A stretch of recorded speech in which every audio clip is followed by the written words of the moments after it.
तर आज आपण राजविद्या राजगुह्य योग यातला पुढला भाग बघूया. गेल्या रविवारी आपण याची सुरुवात केली होती आणि सुरुवातीलाच आपण या शब्दांचा अर्थ काय, राजविद्या राजगुह्य योग म्हणजे काय ते बघितलं, की विद्येचा राजा आणि गुह्य म्हणजे रहस्यांचा राजा या अध्यायाला का म्हणतात आणि कुठली विद्या, ही विद्या कुठली आहे तर ब्रह्म कसं आहे, ब्रह्माचं मूळ स्वरूप कसं आहे, की चैतन्य रूप ब्रह्म आहे, हे जे ज्ञान आहे ती मूळ विद्या, ती सर्वात महत्वाची विद्या आणि त्या विद्येवरून मग पुढे सगळं ज्ञान होतं परमार्थशास्त्रात. त्याच्यामुळे याला राजविद्या म्हटलं. आणि गुह्य म्हणजे काय, की आपण प्रपंचामध्ये संसारामध्ये आपण किती माणसं बघतो, मनुष्य प्राणी, पशु पक्षी वनस्पती इतक्या कितीतरी गोष्टी बघतो, पण ब्रह्मांडाचा पसारा बघतो. या सगळ्या गोष्टी आपल्याला दिसतात, पण त्यांच्यातलं जे चैतन्य आहे, माणसातलं चैतन्य आहे, प्रत्येक चराचरामधलं जे चैतन्य आहे ते आपल्याला दिसत नाही, म्हणून ते आपल्या नजरेसमोर असून सुद्धा ते आपल्याला कळत नाही, म्हणून ते गुह्य आहे, म्हणून ते रहस्य आहे. नंतर त्यांनी सांगितलं की हे जे रहस्य आहे हे समजण्यासाठी तुला सर्वात महत्वाची गोष्ट कुठली आहे तर तैसा हृदयामध्ये मी रामू, की तुझ्या हृदयामध्येच या चैतन्याचा अंश आहे आणि हे एकदा तुला समजलं की मग तुला सर्व सुख मिळते. माणसाचं लक्ष त्या चैतन्यावर का राहत नाही, कारण त्या चैतन्याच्या मध्ये मग प्रापंचिक सुख ते आड येतं किंवा प्रपंच संसार त्याच्यावर आपली जी दृष्टी असते ती आड येते आणि त्या दृष्टीच्या पलीकडे जे ब्रह्म जे चैतन्य आहे तिथपर्यंत आपली दृष्टी जातच नाही. त्याच्यामुळे एकदा प्रपंचामध्ये माणूस अडकला आणि हा गुंता आपण स्वतःच वाढवतो. एकदा त्या प्रपंचामध्ये माणूस अडकला की मग प्रपंचातले जे विकार आहेत ते माणसाला ग्रासून टाकतात. त्याच्यामुळे आपली प्रपंचाच्या पलीकडे जी दृष्टी आहे ती जात नाही आणि मग आपल्याला जे ब्रह्माचं स्वरूप काय आहे ते कळत नाही. महत्वाची गोष्ट त्यांनी तिकडे सांगितली होती की तुझ्या मनामध्ये जो चैतन्याचा अंश आहे तो तू व्यवस्थित ओळखून घे आणि मग पुढे परमार्थशास्त्रातला अध्यात्माचा अभ्यास कर.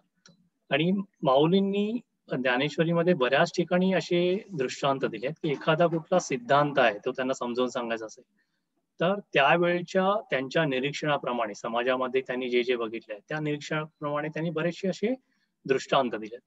तर असाच एक दृष्टांत आजकालच्या विश्वामध्ये लागू पडणारा किंवा पटकन समजणारा असा मला आपल्या श्रोत्यांपैकी एकाकडून मला कळलं, ऋषिकेश, की त्याला काही कामामुळे हे सेशन अटेंड करायला जमलं नव्हतं, तर त्यांनी रेकॉर्डिंग ऐकलं आणि त्याला त्याचा अभिप्राय काय ते सांगायचं होतं. त्यांनी मला सांगितलं की ती तुमची जी स्लाइड होती की ज्याच्यावर दाखवलं होतं की षड्रिपू आहेत, काम क्रोध लोभ मोह मद मत्सर, यांचा जो पगडा असतो आपल्या आयुष्यावरती तो नाहीसा करून मग आपली दृष्टी ब्रह्माकडे जाते. हे जे दोष आहेत ते त्याला कसे वाटले, आपल्या कॉम्प्युटरवरती लॅपटॉपवरती किंवा फोनवरती ज्या काही अँटीव्हायरस असतात तर त्याला असं वाटलं की हे व्हायरस स्कॅन कंटिन्युअस चालू राहिलं तर हे जे दोष आहेत, व्हायरस म्हणजे काय की मॅलवेअर आहे किंवा अशा काही गोष्टी आहेत की ज्याच्यामुळे आपल्या फाईल सिस्टम करप्ट होऊ शकतात किंवा आपला कॉम्प्युटर डॅमेज होऊ शकतो, लॅपटॉप अनयुजेबल होऊ शकतो. तसंच आपली पण मनोवृत्ती होऊ शकते की आपल्या मनोवृत्तीवर ह्या जर विकारांचा प्रभाव पडला तर आपल्याकडून व्यवस्थित कर्म होऊ शकणार नाही.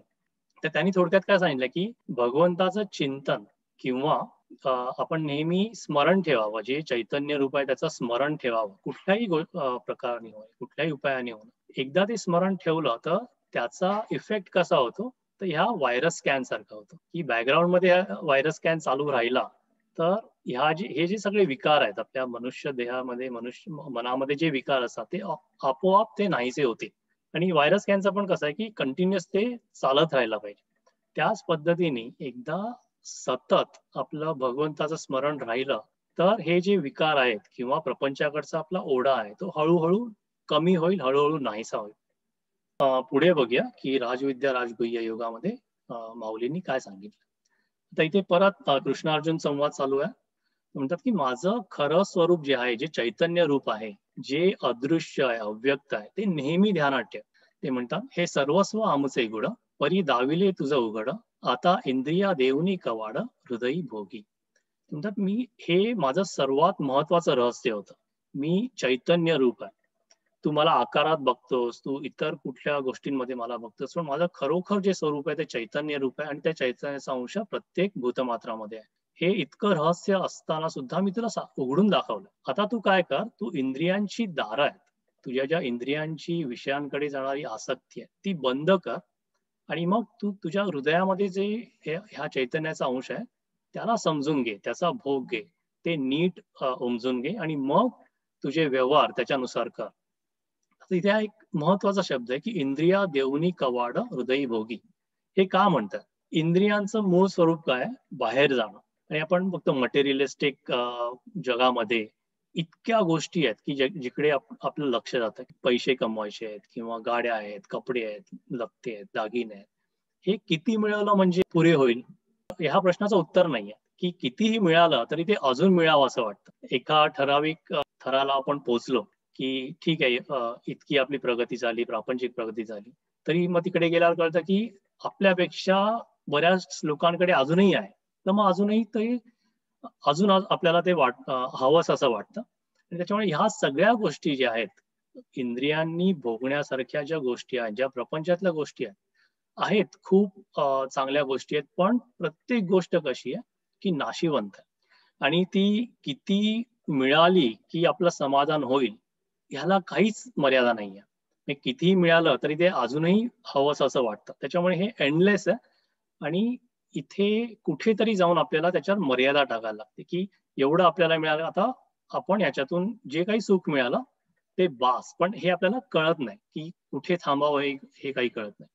तुला तुझ्या हृदयामध्ये जो चैतन्याचा अंश आहे तो जर समजायचा असेल तर तुला हे नाशिवंत काय आहे आणि अविनाशी काय आहे हा जो फरक तुला अगदी व्यवस्थित समजून घ्यायला पाहिजे. तुझं जे चैतन्य आहे ते तुझं शरीर गेल्यानंतर सुद्धा राहणार. तर मग तू त्याचा अभ्यास कर. आणि हे जे चैतन्य आहे तर ते कसं कळेल की आता तू देहरूपामध्ये आहेस तर तुला हे अविनाशी तत्व कसं कळेल? की एखादी गोष्ट कळण्यासाठी त्या गोष्टीचं स्वरूप, मूळ स्वरूप काय आहे ते बघायला लागतं. आणि ते मूळ स्वरूप बघण्यासाठी आपल्याला त्या पातळीपर्यंत जावं लागतं. एक अभंग आहे की पाण्यामध्ये मासा झोप घेई कैसा जावे त्याच्या वंशाकडे. कासवीची पिल्ले होती कशी मोठी जावे तिच्या पोटी तेव्हा कळे. तुला जर भगवंताचं खरं स्वरूप कळायचं असेल ते कळण्यासाठी तुझ्या हृदयामध्ये जे सूक्ष्म रूपाने चैतन्य आहे तू त्याचा अभ्यास कर. म्हणून ते म्हणतात की आता इंद्रिया देऊनी कवाड हृदयी भोगी. पुढे म्हणतात हा दंशू जव नये हाता तव माझे साचवकारे पण पार्था न सापडेगा सर्वथा जेवी भुसी कण. की कसं आहे की चांगलं आणि वाईट किंवा जे मूळ तत्व आहे आणि जो आभास आहे हे तुला कसं कळेल? की समजा आपण धान्य आणि भुसा वेगळा केला आणि त्या भुशामध्ये जर आपण धान्याचे कण शोधायला गेलो तर ते मिळतील का? नाही मिळणार. तिथे फक्त भुसाच मिळणार. तसेच या ओवीमध्ये म्हणतात की जर तू असा भ्रम ठेवशील की बाह्य जगामध्ये किंवा कुठल्या तरी आकारामध्ये, कुठल्या तरी रूपामध्ये तुम्हाला शोधायचा प्रयत्न केलास तर मी तुला कधीच दिसणार नाही. या भुशामध्ये तुला धान्याचे कण कधीच दिसणार नाही. त्याप्रमाणे कुठल्याही आकारांमध्ये मी तुला दिसणार नाही. एरवी अनुमानाचे पैसे आवडे किर कळले ऐसे परी मृगजळाचे वालांशे काय भूमिती मे. जर तू अशी आपली वृत्ती करून घेतलीस, असा आपला भ्रम करून घेतलास तर कसं होईल की मृगजळानी जिकडे आपल्याला पाण्याचा आभास होतो अशा मृगजळानी भूमी कधी, धरती कधी ओली होईल का? कधीच नाही होणार. तो नुसता आभास आहे. उलट मृगजळ दिसतंय याचा अर्थ कसा आहे की त्या जमिनीतून उष्णतेच्या लहरी बाहेर येत. म्हणजे तू ओलावा शोधायला जाशील आणि तुला त्या उष्णतेच्या लहरी मिळतील. सूक्ष्म रूपामध्ये, अव्यक्तामध्ये ब्रह्म शोधणार नाही तोपर्यंत ते मिळणार नाही. तुझ्या व्यक्तामध्ये, आकारामध्ये ते मिळणार नाही. मग अजून एक दृष्टांत देतात. जे जाळ जळी पांगिले तेथ चंद्रबिंब दिसे आतुडले परी थडिये काढून झाडिले तेव्हा बिंब के सांगे. आता विचार करा की रात्रीचा आकाश आहे, अतिशय निरभ्र आकाश आहे. तिथे पौर्णिमेचा चंद्र आहे, सगळे आपल्याला नक्षत्र तारे सगळे दिसत आहेत आणि नितळ पाण्यावरती त्याचं प्रतिबिंब आहे. तर त्या पाण्यामध्ये, त्या तलावाच्या पाण्यामध्ये समजा मासे पकडण्यासाठी एखादं जाळं टाकलं, ते इतकं मोठं जाळं असं पसरलंय पाण्यामध्ये, तर असा आभास होतो की त्या जाळ्यामध्ये चंद्राचं बिंब सुद्धा अडकलंय. असा असा हा आभास होतो. आता ते जाळं धरून जर बाहेर काढलं आणि झटकलं किनाऱ्यावरती तर त्या जाळ्यामध्ये चंद्राचं बिंब मिळेल का किंवा चंद्र मिळेल का? नाही मिळणार. जो आपल्याला जाळ्यामध्ये अडकलेला दिसतो तो चंद्राचा नुसता आभास आहे. पुढे ते म्हणतात, तैसे बोलवरी वाचावळे, वायाची जकविजती प्रतीतीचे डोळे, मग साचवकारे बोधा वेळे, आथी न होईजे. की असे बरेचसे लोक आहेत की जे सांगतात की आम्हाला ब्रह्म कळलं किंवा आम्हाला ब्रह्माची अनुभूती आली, पण खरोखर ब्रह्म कसं आहे हे सांगण्याची वेळ येते तेव्हा त्यांना ते सांगता येत नाही आणि ते दुसऱ्यांना दाखवताही येत नाही. भ्रमाने लोकांची फसवणूक करतात. अशा प्रवृत्तींवरती माऊलींनी बरीच टीका केली याच्यामध्ये. आणि आपण बघतो की आजकालच्या समाजामध्ये पण असे बरेचसे लोक आहेत, धर्माच्या नावाने शास्त्रांच्या नावाने नुसता बाजार मांडलेला असतो. धार्मिक माणसाने आध्यात्मिक माणसाने कसं की असं म्हणतात की माणसं अशी भोळी असतात, श्रद्धावान असतात, त्यांना सहज फसवतात. तर गोंदवलेकर महाराज याच्यावरती खूप छान सांगतात की आध्यात्मिक माणूस असेल किंवा सज्जन माणूस असेल, त्यांनी चाणाक्ष असावं, त्यांनी अभ्यासू असावं, त्यांनी जिज्ञासू असावं, त्यांनी समाजाचं खरं स्वरूप काय ते नेहमी बघावं आणि इतकं त्यांनी हुशार असावं. तर त्याची हुशारी कशी असावी की इतरांना मदत करण्यासाठी असावी आणि इतकी हुशारी असावी की लोकांकडून फसवणूक होता कामा नये आपली, इतकी त्याची हुशारी असावी. पुढे ते म्हणतात की अज्ञानामुळे आणि भ्रमामुळे लोक मला स्थूल रूपात पाहतात, की आपण बघितलं की भगवंताचं मूळ रूप कसं चैतन्य रूप आहे. वर्षानुवर्ष आता हे भगवद्गीतेमध्ये सांगितलं आहे, हे ज्ञानेश्वरीमध्ये माऊलीने सांगून ठेवलंय, तरी सुद्धा आपण समाजामध्ये आता बघितलं तर हे अज्ञान अजून आहे. हा भ्रम अजून आहे की स्थूल रूपामध्ये म्हणजे देह रूपामध्ये भगवंताला बघतात. तर त्याच्याबद्दल माऊलींनी काय सांगितलंय ते बघूया. म्हणून पुढती धनंजया, जणे विसंबती या अभिप्राया, जे इया स्थूल दृष्टी वाया जाई लगा. इथे परत ते आठवण करून देतात की अर्जुना, हे तू नीट लक्षात ठेव की जर तू स्थूल दृष्टीने मला बघायला गेलास, मला म्हणजे चैतन्याला बघायला गेलास, तर ते व्यर्थ आहे. तिथे स्थूल दृष्टी हा एक शब्द आहे की याचे दोन अर्थ होऊ शकतात. स्थूल दृष्टी म्हणजे तुला जर भगवंत काय आहे हे समजायचं असेल तर तुला ह्या डोळ्यांनी दिसणार नाही, चर्मचक्षूंनी दिसणार नाही. ही इंद्रिय आहेत, हे बाह्य जग बघण्याची इंद्रिय. ह्यानी तुला ब्रह्माचं खरं स्वरूप कळणार नाही. तो एक अर्थ आहे. दुसरा अर्थ त्याचा आहे की तू भगवंताला आकारामध्ये बघू नकोस. जो निर्गुण निराकार भगवंत आहे, चैतन्य रूप आहे, तू त्याला आकारामध्ये बघू नकोस. त्याचं नेहमी निराकार स्वरूप आहे हे तू नेहमी लक्षात ठेव. तू जरी आकारामध्ये त्याला बघण्याचा प्रयत्न केलास तरी सुद्धा मनामध्ये नेहमी लक्षात ठेव, त्या आकाराच्या पलीकडे जे आहे ते मूळ ब्रह्म आहे, ते मूळ चैतन्य आहे. पै स्थूल दृष्टी देखती माते, तेची न देखणे जाण निरुते, जैसे स्वप्नीचे नि अमृते अमरा नोईजे. बरेचसे लोक काय करतात की आपली जी काही धारणा आहे ती निश्चित करतात की आता या स्थूल दृष्टीमध्येच, या स्थूल स्वरूपामध्येच भगवंत आहे आणि मग तिकडे त्याला शोधायचा प्रयत्न करतात. तर त्यांचा हा प्रयत्न कसा होतो की समजा कोणी स्वप्नामध्ये अमृत प्यायला, असा अमृत पिणारा माणूस तो खरोखर अमर होईल का? तर नाही होणार, कारण ते स्वप्नामध्ये त्यांनी अमृत प्यायलेलं असतं, म्हणजे तो त्याला भास झालेला असतो. तैसे स्थूलाकारी नाशिवंते, भरवसा बांधोनी चित्ते, पाहती मज अविनाशाते तरी कैसा दिसे. मी माझं मूळ स्वरूप अविनाशी आहे. तू नाशिवंत कुठल्याही गोष्टींमध्ये किंवा नाशिवंत कुठल्याही गोष्टींनी, या डोळ्यांनी तुला दिसणार नाही, कारण हे डोळे कसे तुझ्या शरीराचा भाग आहेत, ते जे नाशिवंत आहे. आणि कुठल्या आकारामध्ये तुला दिसणार नाही, कारण प्रत्येक आकार तू या प्रपंचामध्ये, पृथ्वीमध्ये जे जे काही बघतोस ते सगळं नाशिवंत आहे. तर नाशिवंत गोष्टीमध्ये मी जो अविनाशी आहे तो कसा दिसेल हे ते परत परत सांगण्याचा प्रयत्न करतात. मज आकार शून्य आकारू, निरुपाधिका उपचारू, मज विधी वर्जिता व्यवहारू, आचारी आचाराधिक्य. इथे आता माऊलींनी बरीचशी अशी उदाहरणं दिली की कुठल्या आकारामध्ये देवाला बघण्याचा प्रयत्न केला तर त्यांचा भ्रमनिरास कसा होतो. की समजा अशी रत्न माणकं आहेत, सोने चांदी अशी चमकणारी काहीतरी गोष्ट आहे, तर अशा गोष्टी तू द्रव्य किंवा सोने चांदी म्हणून जर तू निखारे, कोळशाचे निखारे जर आपल्या पदरात टाकलेस, त्यांच्याकडे निखारांकडे बघताना तुझा भ्रम होता की हे द्रव्य आहे, हे सोनं चांदी रत्न माणकं चमकतायत म्हणून तू उचललेस, पण ते खरोखर निखार आहे. ते जर तू आपल्या पदरामध्ये टाकलेस तर तुझे हात भासतील, तुझा पदर जाळून जाईल. रत्न समजून गारा उचलल्यास, हार समजून साप पकडलास, तर नुकसान कोणाचं आहे? तुझंच नुकसान आहे. आणि तुला जे मूळ जे ज्ञान पाहिजे होतं ते तर मिळणारच नाही. त्याच्यामुळे हाच जो फरक आहे की अव्यक्त व्यक्तामध्ये बघणं किंवा निराकार साकारामध्ये बघणं याच्यामध्ये तुझंच नुकसान आहे. आणि आकार शून्य आकारू, मला आकार नाहीये आणि पण तू आकारामध्ये बघतोस. निरुपाधिका उपचारू, मला काहीच कर्तव्य नाही, मी अकर्मा आहे, तरी सुद्धा त्याला कर्तव्य मागे लावतात. विधिवर्जिता व्यवहारू, की ज्या काही गोष्टी मी अतिशय अलिप्तपणे हा प्रपंच बघत असतो, तरी सुद्धा माझ्या मागे व्यवहार लावतात. मज वर्णहीना वर्णू गुणातीतासे गुणू, मज आचरण आचरणू अपाणी अपाणी.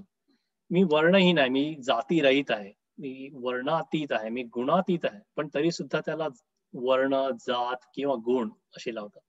हे आपण बघतो किती, म्हणजे याचं किती विचित्र स्वरूप झालंय. मला बऱ्याच वेळा असा विचार होतो की हे इतक्या वर्षांआधी माऊलींनी सांगून ठेवलंय, तरी सुद्धा आपण आपली आजची परिस्थिती बघितली तरी सुद्धा ह्या गोष्टी बघतो. म्हणजे हा जो भ्रम आहे, या ज्या चुकीच्या समजुती आहेत त्या आजही चालू आहे, की ह्या धर्माचा हा देव, ह्या जमातीचा, ह्या जातीचा हा देव, किंवा देवाला असे गुण असतात, किंवा देव कोणावर रागावतो, देव कोणाला शिक्षा करतो, देव कोणावर आनंदी होतो. ह्या ज्या गोष्टी आहेत, ह्याच माऊली ते सांगतात मी वर्णहीन आहे आणि मग मला वर्णांमध्ये आणतात, मी गुणातीत आहे, मला गुणांमध्ये आणतात. मला पाय नाहीयेत तर मला पाय लावतात, मला हात नाहीयेत मला हात लावतात. मज अनावरणा प्रावरण भूषणातीतासी भूषण, मज सकळ कारणा कारण देखती ते. मी ह्या विश्वाला, या ब्रह्मांडाला मी पांघरून घालतो, असं माझं स्वरूप आहे. असं स्वरूप असताना सुद्धा मनुष्य काय करतो, माझ्या अंगावर पांघरून टाकतो. मी ह्या संपूर्ण विश्वामध्ये व्यापलेला आहे, मी भूषणातीत आहे, ती सुद्धा मला अलंकार देतात.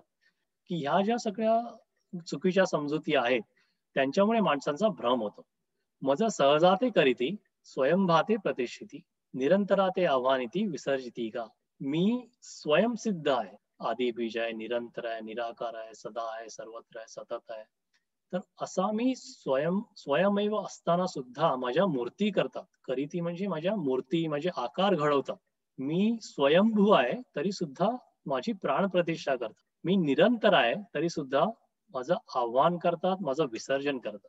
आता हे आपण आपण करतो, वर्षानुवर्ष हे करतात. माऊली हे पण सांगतात की ते नुसतं ते करण्यामध्ये चूक नाहीये, पण तेच सर्वस्व आहे, तेच भगवंताचं मूळ स्वरूप आहे ही समजूत ठेवणं म्हणजे चूक आहे, हे ते पुढे सांगतात.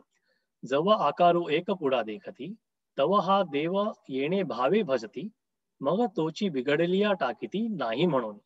की असा एखादा त्यांना आकार दिसला, अशी एखादी मूर्ती एकदा त्यांना दिसली की ते काय म्हणतात की आता या मूर्तीमध्ये देव आहे, आणि मग त्या देवाची पूजा करतात.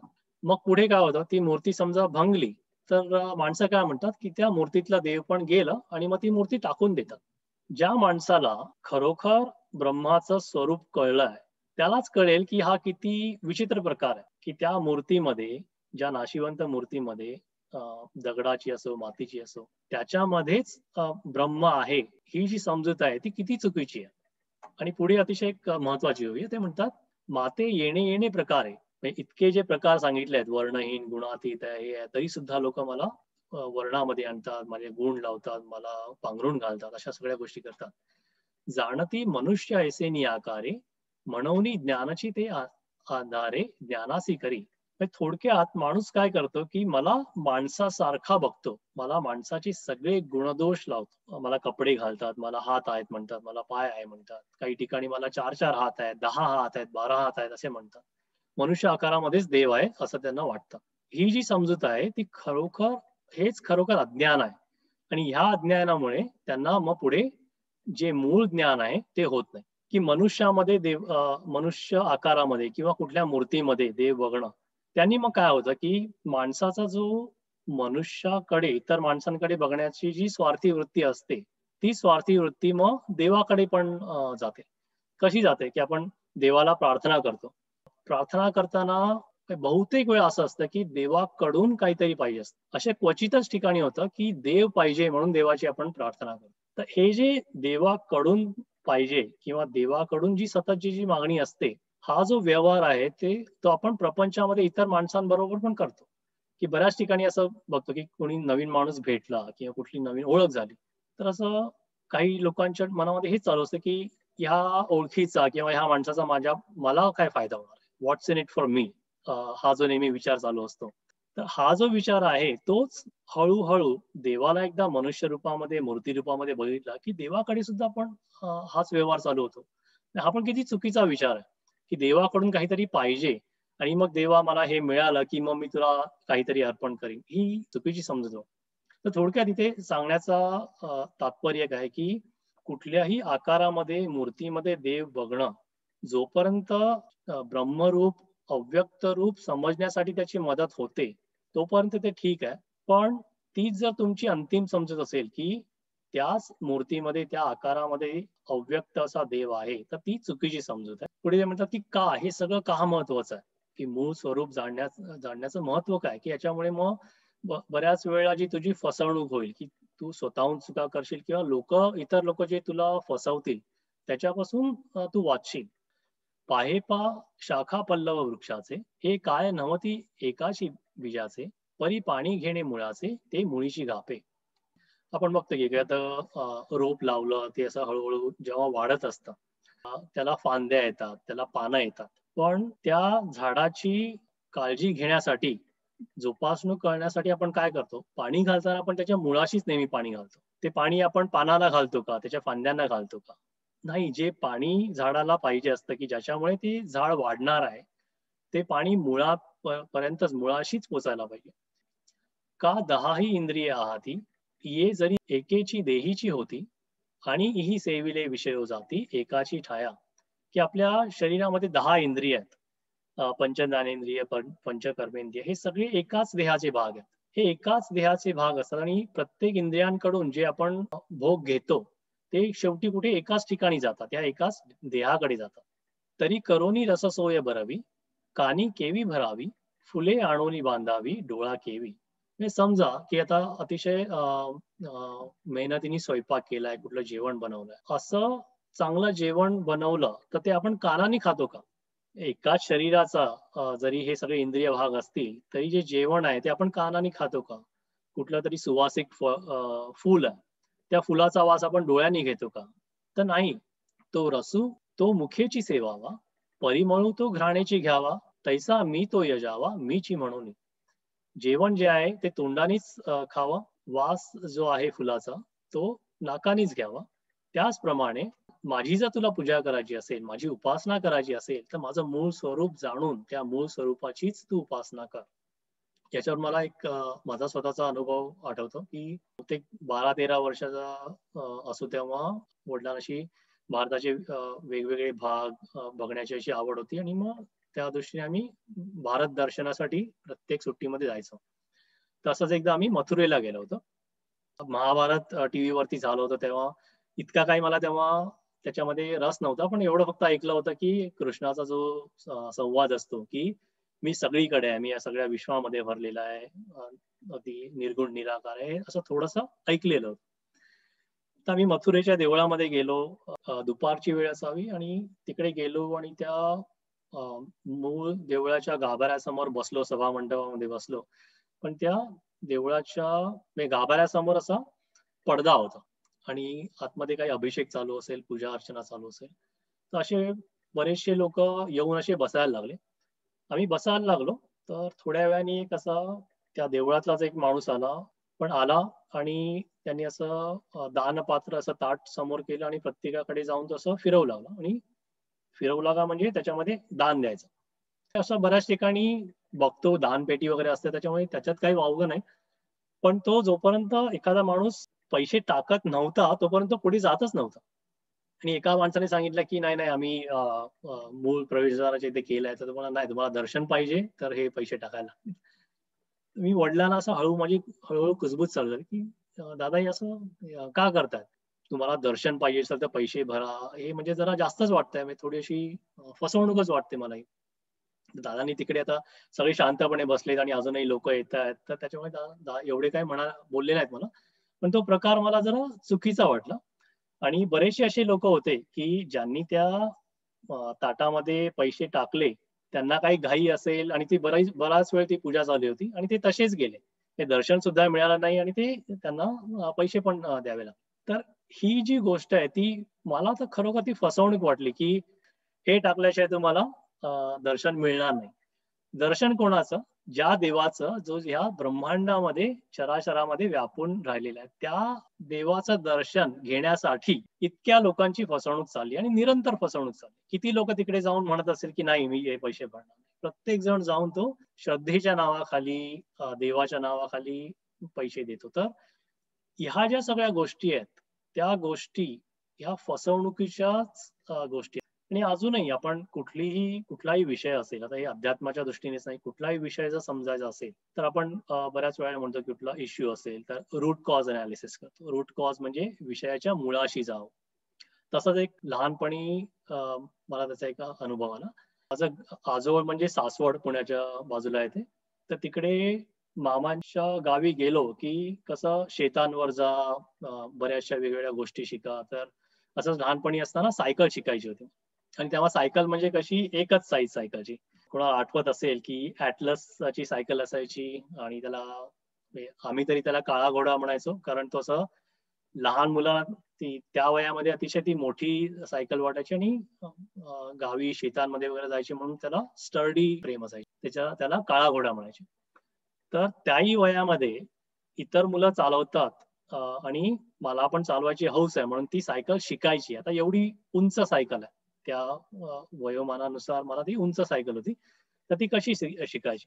मामाने सांगितलं, एक पाय डाव्या पेडलवर ठेव, दुसरा पाय उजव्या पेडलवर ठेव, पण कसा तुझा पाय त्या नळीवरून जाणार नाही, त्याच्यामुळे नळीच्या आतमधून ठेव, म्हणजे अशी जी ट्रायंग्युलर फ्रेम असते त्याच्या आतमधून ठेव. आणि त्याला त्या शैलीला कैची म्हणतात, की कैची टाकून मग ती सायकल शिकवायची. आता हे ज्यांनी तशी सायकल शिकली आहे त्यांना हे शब्द कळतील. पण बरेच दिवस मी ती सायकल शिकण्याचा प्रयत्न करत होतो. तर नवीन नवीन कसं ते हँडल एकदम असं घट्ट पकडायला जायचो, किंवा लक्ष नेहमी माझं ते पेडलकडे असायचं आणि पडतोय की नाही हे बघण्यासाठी मी खालती बघायचो. तर असं करत मामांनी मला थोड्या गोष्टी सांगून मला स्वतःला प्रयत्न करून दिले, तरी सुद्धा मला काय ते येत नव्हतं. नंतर त्यांनी काय सांगितलं की विकास बघ, की सायकल चालवण्याचा मूळ उद्देश काय आहे, की तुला एकतर बॅलन्स मेंटेन करायचा आहे आणि बॅलन्स मेंटेन करण्यासाठी तुझी नजर समोर पाहिजे. तू जर खालती इथे इथे बघत बसशील तर तू कधीही तुझा तोल जाईल ते कळणार नाही. तर एकदा तू बेसिक मेकॅनिक्स तुला कळले, पेडल कसे मारायचे किंवा हँडल कसे पकडायचे, ब्रेक कसा मारायचा, एकदा कळलं की तू लक्ष फक्त समोर ठेव. समोर तू लक्ष ठेवलंस तर तुला कळेल की तुझा तोल जातोय की नाही, तू दुसऱ्या ठिकाणी वळतोयस की नाही. तू जर हँडल एकदम घट्ट पकडलं असेल तर ते तुला जाणवेल, कारण तुझा हात असे थरथरतील. तर ह्या सगळ्या सांगण्याचं तात्पर्य काय, की त्यांनी सांगितलं की सायकल शिकायची असेल, तुला जर तोल सांभाळायचा असेल तर तुझं लक्ष समोर पाहिजे. ही एक गोष्ट झाली. मग मग मी त्याचा सराव केला आणि लगेच 1-2 दिवसामध्ये ती मला सायकल चालवायला यायला लागली. पण इथे एक तो मूळ विषय जो होता, की कुठलीही गोष्ट शिकताना, कुठलाही विषय शिकताना, कुठल्याही गोष्टीचा चांगला अभ्यास करताना त्याच्या मुळाशी जावं लागतं. आणि मुळाशी जे महत्वाचं तत्व आहे, सायकल शिकताना नजर समोर पाहिजे, स्थिर पाहिजे. ते जे तत्व आहे ते कळल्याशिवाय ती गोष्ट आपल्याला त्याचं आकलन होत नाही. पुढे ते म्हणतात, की माझं मूळ स्वरूप जाणून जे एकनिष्ठपणे माझी भक्ती करतात, ते माझ्याशी एकरूप होतात. तर हा विषय आपला 8व्या अध्यायामध्ये पण आला होता, की जे माझी अगदी अनन्यतेने माझी भक्ती करतात, त्यांचा सगळा सांभाळ आहे तो मी करतो आणि ते मरणाच्या नंतर माझ्याशी एकरूप होतात. त्याचीच इथे परत ते आठवण करून देतात. ते म्हणतात, जयाचे वाचे पुढा भोजे, नाम नाचत असे माझे, जे जन्म सहस्त्री ओळखीचे एक वेळ यावया. की माझं जे नाम आहे, नाम म्हणजे काय? नामाचा उद्देश काय, की भगवंताचं स्मरण. त्या स्मरणासाठी आपण त्याचं चिंतन करतो. चिंतन करण्याचं एक साधन आहे नाम घेत. तर असं जे नाम आहे, ते तोंडात येण्यासाठी किंवा ते नाम घेण्याची इच्छा होण्यासाठी अर्जुना, मनुष्य प्राण्याला हजारो जन्म उपासना करावं लागते. हजारो जन्म उपासना केल्यानंतर मग कधी मनुष्याच्या तोंडामध्ये हे स्वतःहून ते नाम येतं किंवा ती इच्छा होते की ईश्वराचं खरं स्वरूप जाणण्याची. असा जो मी आहे, तो मी वैकुंठी नसे, एक वेळ भानुबिंबीही न दिसे, वरी योगियांचीही मानसे उमरडोनी जाये. असा जो मी अव्यक्त आहे, तो मी एक वेळ तुला वैकुंठात सापडणार नाही. मी तुला सूर्यमंडळामध्ये सापडणार नाही. जी योगी आहे, ज्यांनी मला प्राप्त करून घेतलाय, त्यांच्या मनाच्या मर्यादा ओलांडून मी जाईन. परी तयापाशी पांडवा, मी हारपला घेव जावा, जेत नामघोष बरवा करीती माझा. असे जे नामघोष करतात, जिथे माझा नामघोष चालतो, अनन्यतेने माझा नामघोष चालतो, अशा भक्तांच्या ठिकाणी मी नक्की तुला सापडणार.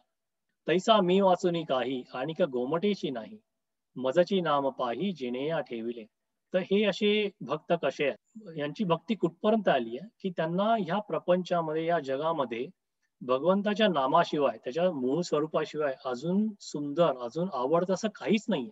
आपल्या आयुष्यामध्ये विचार केला की आपल्याला आवडत्या कुठल्या गोष्टी आहेत, की साधारणपणे माणसांना प्रपंचामध्ये बऱ्याचशा गोष्टी अशा आवडतात किंवा बऱ्याचशा गोष्टींचा लळा लागतो, त्याचा अभिमान असतो. आपण गेल्या वेळा बघितलं की सौंदर्य, तारुण्य, बुद्धिमत्ता, सत्ता, संपत्ती या सगळ्या गोष्टींची आवड असते. ह्या सगळ्या गोष्टी ज्या आपल्याला आवडतात, एकदा आपल्याला अभ्यास करून करून कळलं की ह्या गोष्टींना मर्यादा नाहीये, त्या अमर्याद आहेत. यांच्यापासून जे सुख मिळणार आहे ते अशाश्वत आहेत आणि ह्या गोष्टीच अशाश्वत आहेत. ह्या नाशिवंत गोष्टी आहेत. हे एकदा कळलं की मग आपण जी अविनाशी गोष्ट आहे, ती गोष्ट ती आवडायला लागते. मग त्या भक्तीमध्ये आपली प्रगती होत राहते आणि त्या एकदा प्रगती अशी झाली की मग भगवंताच्या नामाशिवाय, त्याच्या मूळ स्वरूपाशिवाय त्यापेक्षा चांगली कुठलीच गोष्ट नाहीये. अशी त्या भक्ताची अवस्था होते. "ऐसे अनन्यगतिके चित्ते, चिंतितसा ते माते, जे उपासिती तया ते मीची सेवी." ते अशी जी अनन्यतेने माझे चिंतन करतात आणि माझी उपासना करतात, त्या भक्तांची मीच सेवा करतो. आता हे आपण गेल्या अध्यायात पण एक बघितलं होतं, की भगवंत वचन देतो, की "तू मनबुद्धी साचेसी, जरी माझी स्वरूपी अर्पिसी, मातेची गा पावसी ही माझी बाग." की त्यांनी वचन दिलंय, की "तू मन आणि बुद्धी अगदी भक्तिभावाने मला अर्पण केलास, तर माझ्या स्वरूपाला तू येऊन मिळशील." तर आपण पण हा विचार करायला पाहिजे, की हे जे शब्द आहेत ते समजा आपल्याला कळले, की ठीक आहे, भक्तांची सेवा भगवंत करतो. हे खरोखर आपल्या मनामध्ये, वृत्तीमध्ये रुजतात का? भगवंताची कृपा मिळवण्यासाठी आपली मनोवृत्ती तयार होते का? आपली अंतःकरण शुद्धी होते का? ह्या वचनांवर आपला विश्वास बसतो का? आपण निस्वार्थी, निर्मळ, निष्कपट होऊ शकतो का? कारण जोपर्यंत मनाची तशी अवस्था होत नाही, त्याच्यामुळे ही भगवंताची कृपा किंवा या नामाचं महात्म्य ते आहे, ते आपल्याला कधी कळणार नाही. पुढे ते म्हणतात, "ते मरणा ऐलीचकडे, मज मिळवणी गेले पुढे, मग मरणी आणिकेकडे जातील केवी."